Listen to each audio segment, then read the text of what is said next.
Hello students of Standard 8. In Geography, you are going to learn a new chapter, that is chapter 3, Migration. This is part 1. What do you mean by migration? The movement from one place to another, often very long distances, for the purpose of living in the new location permanently or for a long period of time. So people move to any place, from any place, from any region towards a new region for any purpose. Maybe the purpose is for job opportunities or all the facilities or for the higher education, but people settle there sometimes permanently or sometimes for a long period of time. Some people move with their herds, with their domestic animals. They are known as transhumans. What do you mean by transhumans? The seasonal movement of pastoral people with their animals to warmer pastures in winter and back again in summer. So they are known as the transhumans. If we see the types of migration, it can be divided into two categories: emigration or immigration. What do you mean by emigration? Outward movement or outward migration from one country to other country for education, for job opportunities or better facilities. People move outward from one country to other country.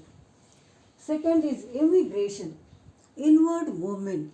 In a country, people move for job opportunities or better facilities or higher education from the rural area to the cities or small towns to the larger towns. So, this is known as inward migration and that is termed as immigration. There are many cities and there are many countries from where the people migrate. Some of the countries from where people are migrating outward to other countries, the region is known as donor region. So, some of the donor regions in the world are India, Bangladesh, some of the parts of Russia, Pakistan, Saudi Arabia. So, there are people migrating from one region to other region and they are known as the donor regions. And which regions are the receiver regions? Some of the well developed countries, they are the receiver regions. They receive people coming from outward or coming from other countries. So those countries are known as the receiver regions.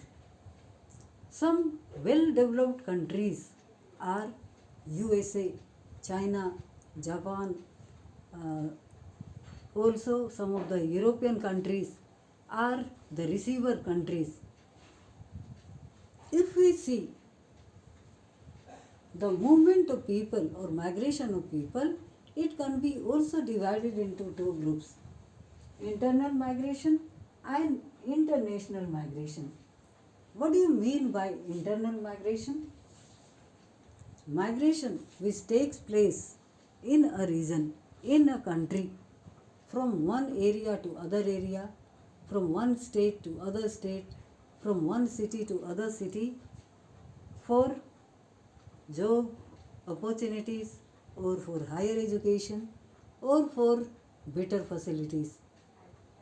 So this is known as internal migration. And what do you mean by international migration? Outward migration.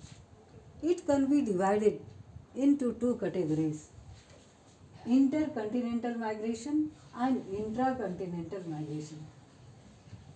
Intercontinental migration takes place between two continents, from one continent to other continent. Like people migrate from Asia to America or Europe or Africa. So this is known as the intercontinental migration. And intracontinental migration means between the countries in the same continent. That means in Asia, people can migrate from one country to other country, like from India to Japan or India to Saudi Arabia. So this is known as the intracontinental migration. So the international migration takes place outward the country, between the countries or between the continents. So today you have learned some terms related to the migration you should learn and remember.